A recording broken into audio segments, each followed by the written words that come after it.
Yo, it's Bias Fanatic, and I'm back. It's my favorite time of the year. It's the college football season. And the reason why I created this channel is because I'm a gambler and I win. I'm a winning gambler. There's a lot of kids that go unfed because I beat their dad. I got kids stealing free lunch because I done beat their dad. How do you steal free lunch? It's free. Everybody wants to know what I would do if I didn't win. I guess we'll never know. So make sure you grab a pencil and a pad and write these predictions down. You could also just like and subscribe, like to help a brother out or whatever, you know what I'm saying? All right, I already hit you guys with my top 10. Now, these are my Heisman candidates. These are the guys that are going to be going to New York. I got Blake Corum at number 5, and I only have him at number 5 because he's a running back. Let's just be real. Running backs are devalued. I mean, they don't even have value. Let's just be real. This guy might be the best player in the country, the most talented. He reminds me of Barry Sanders. I'm just being 100 with you. But because he's a running back, nobody cares. And so I think he'll get in because he's going to put up some crazy stats. He's going to go for 100 every game if they give him the ball. And yeah, I mean, there's other running backs as well that are talented. They may be tier 2 running backs like Sanders from Arkansas. He's really good. Alabama's got a really good guy this year as well. But, I mean, he's the cream of the crop. He's going, it's going to rise to the top. And I'm expecting him to have a big year, and I'm expecting Michigan also to have a big year, and I'm going to talk about that later on.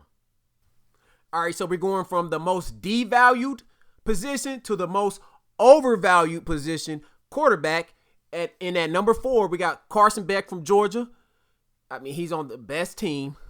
They're stacked. They're winning it again this year. Let's be real here.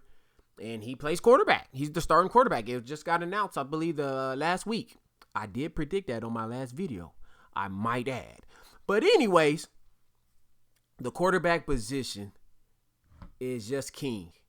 That whoever's going to win Heisman is going to be a quarterback. That's just how it is these days. People are talking about Marvin Harrison. No, his quarterback might have a better chance. Who I also predicted was going to win the starting lineup that got announced last week. So make sure you go look at my last video. Coming in at number 3, we have Bo Nix from Oregon. He threw for over 3,500 yards last year, 29 touchdowns, 70% completion percentage. The guy had a great year. He had his best year by far. I mean, it might have been his 5th or 6th year. I mean, he's had a lot of time to figure it out. I mean, he's got to be 24 years old maybe. And I think this year he's going to have an even better year. How if he threw for 70%? But I believe he's going to have a better year this year. I think Oregon will win the Pac-12, and I'll be talking about that later on as well. Coming in at number 2, I have Caleb Williams from USC, the previous Heisman winner. I only have him number 2 because people don't normally go back-to-back. I mean, never in my life have I seen someone go back-to-back Heisman, even though I feel a couple people have deserved it. It just doesn't happen often, if ever, right? I was born in the 80s, and I've never seen it. So I don't think he's going to get it. He's a special talent, amazing. He was at my school, Oklahoma, but before transferring to USC, and he was special. He was special.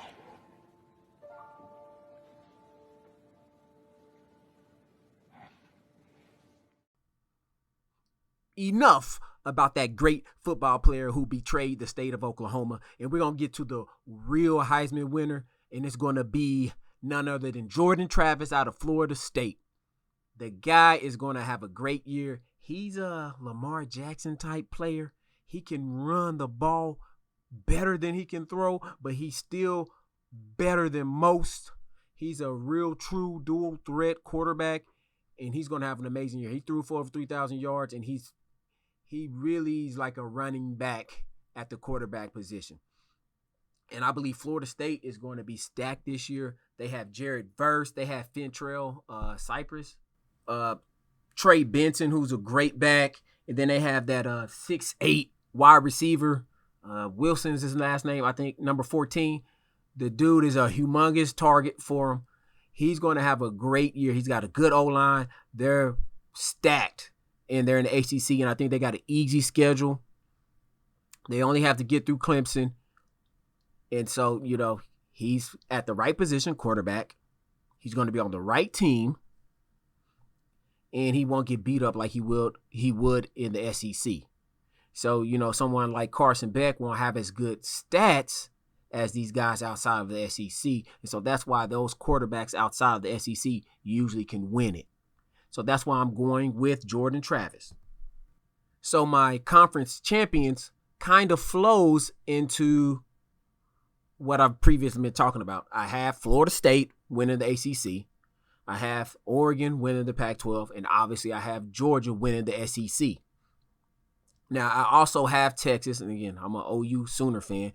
But I have Texas winning it this year, unfortunately, in the Big 12. I don't think OU will be that good. I hope I'm wrong. I hope Jackson Arnold gets to play, but I don't see that happening. So I have Texas winning the Big 12. Unfortunately, they have a team. They're always stacked. They always have talent. They always got 5 stars everywhere. They just never get it done. Get those lights off. Off. Turn them off. They're too bright. Turn them off. Let's go. Ready?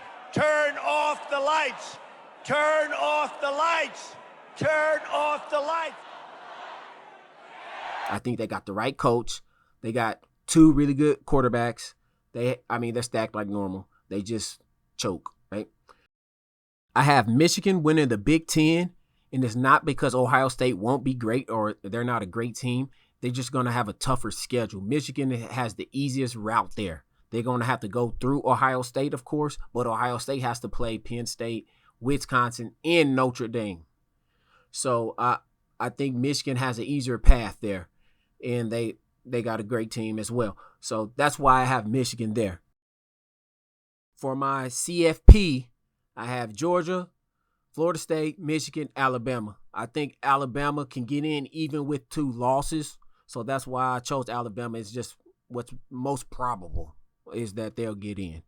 And so I do have Georgia running the table, and they're going to win. They're going to have a 3-peat, and that's my predictions. So let me know what you guys think. Am I wrong? Am I right? Take a screenshot, a screen recording, and we'll see, because I ain't never wrong. But make sure you like, subscribe, and comment. And until the next one, peace.